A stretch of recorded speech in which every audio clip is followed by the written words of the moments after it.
Yo, what's going on, guys? It's Hydra. Welcome back to the channel for a brand new Modern Warfare video. So guys, in today's video, man, we're actually going to be going over my settings here in Modern Warfare Season 3, giving you guys some of the best settings that I think are here in Modern Warfare, and hopefully they can help you guys out. I do this pretty much every single season now. I'm trying to stop doing them like in between every so often, but I'm tending to do them every single season now. Usually they do very well, so I'm assuming people like them, and I'm sure that a lot of you guys probably subscribe from some of those videos. So if you guys are interested in the settings that I'm using right now in Season 3, well, here you guys go, man. If you guys could drop an early like on the video, that'd be greatly appreciated. Also, here is the notification shout out up on the screen right now. If you guys want to get a future notification shout out, just make sure that you subscribe to the channel with the noti bell turned on and comment down below #BellGang, and I got you guys in a future video. Also, one thing that I want to make very clear right now, make sure that you guys go down in the description in the comment section and click on the 24/7 live stream that my team is doing right now, USK Gaming. We're attempting to be the world's first max level in Modern Warfare. I believe we are at level 137 right now, so we're getting up there. We're super close to max level, so if you guys can go support that stream, it would be greatly appreciated. We're literally grinding like so much, 4-hour shifts every single day, so that's kind of why I've been a little bit inconsistent with the channel. With all that being said though, let's jump right into the settings here. One thing first off, that I do use a Scuff controller, and also I use a right control freak as well, so I can control my accuracy a little better, and they really do help. I'm telling you, man, if you guys use Scuffs and control freaks, they really do help. As you can tell, I use 2 paddles, and I also have the trigger stops. If you can see them right there, I have the trigger stops as well, and the digital tap bumpers as well. So Scuffs and control freaks are very worth it. Now, a lot of people really don't say Scuffs are worth it because they break so easily. Most of the time it's because they don't take care of them, or they get the wrong controller. If you're gonna buy a Scuff, buy it off the Scuff website, because if you buy it off of Amazon, most likely you're gonna get a cheap Scuff that they had something wrong with the manufacturing process, and you're gonna get a broken Scuff already, and it's just a matter of time before it breaks completely. Also, I would recommend getting an Impact, because I've went through 2 Infinity so far, and that's definitely not a good thing to be spending a lot of money on Scuff controllers. I mean, that's a little bit of a hypocrite, but I've been using Scuff since 2014, so it's kind of hard to not use one, especially when you get used to the paddles. Hence why I run default button layouts, as you guys can tell, and I do not have invert vertical look on, because that is just wild. I have respect for people if they use that, because that's just, I don't even know, man. But yeah, I have all my stick and button layouts on default. Now, for about 2 months now, I think I've been sticking with this 8/8 sensitivity. I've gotten very comfortable with it. I like it. I can control my aim. It's not too high, where I used to run at a 13/13. Anywhere below this, I might get a little bit too tensed up, because like I said, I use a control freak, which helps me control my aim, so I can kind of run on a little bit of a higher sense. The pros recommend anywhere from like a 4 to a 6, but I'm kind of comfortable on this 8 right here. Now, I run my ADS sensitivity the same, as well as my aim response curve type. I try to say this as much as possible. If you guys change these settings right here, basically what this is going to do is it's going to mess up your aim and basically the way that you play in pretty much every single other Call of Duty, because no other Call of Duty has these specific settings right here. Therefore, if you change these and go back to a past COD, or when the next COD comes out and go to a future COD, then your aim will be messed up, because you've gotten used to these settings here on Modern Warfare. So just leave these the same and just leave it default, because that's what will work for you in the future. Currently, I run with controller vibration off. I'd say in Black Ops 3 Year 2 is when I actually turned off controller vibration. I see a lot of people start doing it, and it really does work. I was one of the people that used to have vibration on, but then one time I was just like, all right, you know what, let me turn it off, see how I do, and trust me, dude, it makes you 10 times better, because controller vibration, it can mess up your accuracy in just those little clutch situations where you need to hit those shots, and the controller vibration could mess you up possibly. Aim assist on standard, because like I said, it goes with these. If you mess with it, then it'll possibly mess up your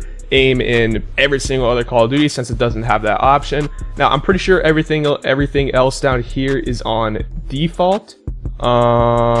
Yes. Now, on slide behavior, this is one thing that I want to go on.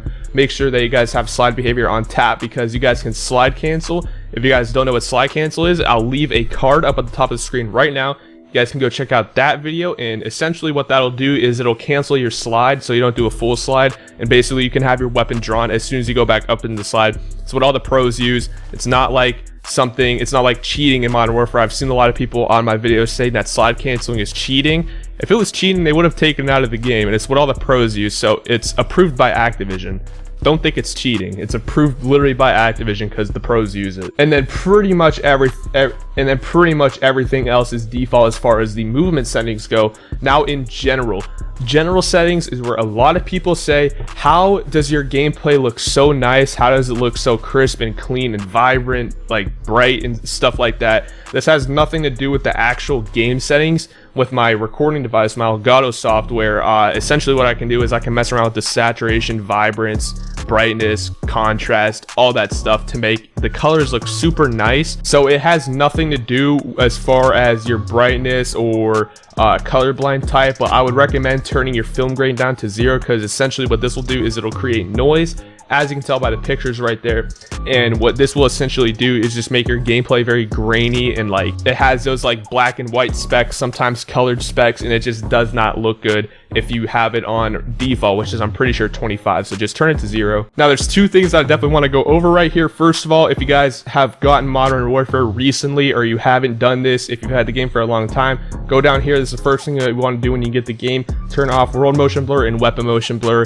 It's as simple as looking at the pictures right there. When you move around, it creates motion blur, and it basically makes your gameplay look very hazy and stuff like that, and you just don't want to have it on there. For the love of God, just turn that off. It just makes your gameplay look so bad. Now for your minimap shape, this is pretty crucial actually, because as you guys can tell, they actually added this feature a couple updates ago, I think, with Warzone. And basically, just as you can tell by the pictures right there, the circle minimap, it will not give you as much space on the minimap as a square minimap would. In those corners up there, there might be an enemy where you can see the red dot, and you might not see them with the circle minimap, but the square minimap you will. It's also very good for Warzone, of course, so make sure that you have that turned on, or to square I mean, and you can just leave this on enabled, just because it's how the minimap has been since the game has came out. So I've gotten kind of used to it, and you look at the minimap a ton. Obviously, content filters, you guys can turn this off if you guys are kind of like a soft player, I guess. I don't know. That's basically all that we have for there. Now for audio settings, I got a lot of questions about this, my master volume, and why I have it so low. That's basically because when I record my videos, the Modern Warfare volume is super loud in my headset compared to all of my other like basically stuff that I'm listening to, Discord, music, videos, stuff like that. The Modern Warfare volume just overpowers that, so I lowered it down in the game itself, so when I'm recording, it doesn't sound like the gameplay is super loud. Basically, this kind of goes along with it. I also have the music volume on 0 because I don't like to hear the music. It's super annoying, it's repetitive, there's no variety to it. Literally, it's just the same thing over and over again. And especially when I'm recording videos like this, usually you guys would hear the music right now, but whatever background song I'm playing right now is pretty much what I have that on, so there's not two songs going on at the same time. You guys know what I mean? Now boost high, I don't know why I didn't go over this first, but this is basically the best audio mix to go with, because if you guys remember from past Call of Duty such as Black Ops 3, where it had an audio mix called Super Crunch. Now Super Crunch, essentially what that did is it made it so you guys could hear those little fine sounds super easily, like footsteps and doors opening and stuff like that, and like guns reloading, switching weapons, you know, those little fine sounds that you usually wouldn't hear. If you guys have a really good headset, this is especially useful with boost high audio. It'll raise those super fine sounds such as footsteps and stuff like that. Just turn off the jug music, it's super annoying. The hit marker, I just have it on MW. And voice chat doesn't really matter. But yeah guys, that's pretty much all my settings. A few things that I would recommend taking away from this is the boost high audio, the square minimap, turning off motion blur, the sensitivity and all that stuff. It's really all up to personal preference, but for the ADS sensitivity, and also your aim response also your aim response type, and also your aim assist, just keep those on default what the game comes with, because like I said, I can't stress this enough, it's different from every single other Call of Duty. So most likely if you mess around with those settings now, your aim will be messed up in future Call of Duty. So I hope you guys enjoyed this video, man. I'm having super fun in season 3 so far. Like I said, make sure you guys go tune into the 24/7 USK stream, because we're grinding. Literally, we've had the stream going for 2 days now since the season we've literally had the stream going on for 2 days now since the season has came out, which is just, you know, this is what USK does. It's what we're known for pretty much. So world's first max level there, go check that out. Drop a like, subscribe if you guys are brand new, turn on the post notification bell, everything like that, and peace out.